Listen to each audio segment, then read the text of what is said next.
అసెంబ్లీకి రాకపోయినా YS Jagan budget పై మాట్లాడినందుకు సంతోషంగా ఉందన్నారు ఆర్థిక మంత్రి పయ్యావుల కేశవ్. జగన్ హయాంలో నిందితులే బాధితులవుతారు, బాధితులే నిందితులవుతారని ఎద్దేవా చేశారు. వైసీపీ హయాంలో చేసిన ఆర్థిక విధ్వంసానికి తమల్ని మాధ్యుల్యం చేస్తున్నారని తప్పుపట్టారు.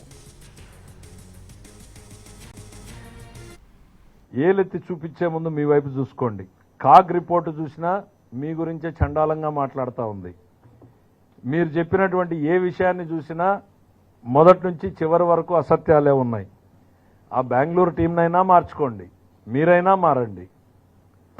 ఎందుకంటే నాకు నష్టం కాదు, కనీసం ప్రజలకు. ఇప్పుడు ప్రతిపక్షంలో ఉన్న వ్యక్తులు మాట్లాడాలని నేను కోరుకుంటా. ఎప్పుడు కూడా గవర్నమెంట్ ఎవరు ఏంటి అనేటువంటిది కాదు, ప్రతిపక్షంలో ఉన్న వ్యక్తులు మాట్లాడాలి అని కోరుకుంటా. ఎందుకు అనంటే అప్పుడే ప్రజలకు ఉన్నటువంటి సమస్యలు వెలుగులోకి వస్తాయి, వాటిని ప్రభుత్వాలు కొంతైనా బాధ్యతగా పరిష్కరిస్తాయి అనేటువంటిది. ఇక్కడ మేము ట్రస్టీలు మాత్రమే మా బాధ్యతని ప్రజల కోసం పనిచేయడమే లక్ష్యంగా పెట్టుకుంటాం తప్ప జగన్మోహన్ రెడ్డి గారిని తిట్టడానికో ఇంకోనో కాదు. దిస్ గవర్నమెంట్ రోడ్డు ఎక్కితే పొలిటికల్ పార్టీగా నేను ఆయన్ని విమర్శించవచ్చు, కానీ ఇక్కడ కూర్చొని ఆయన్ని కూడా ఒక బాధ్యతాయుతమైనటువంటి వ్యక్తిగా పరిగణించాం కాబట్టి మేము ఈరోజు ప్రతిదానికి సమాధానం చెప్పేటువంటి ప్రయత్నం చేశాం.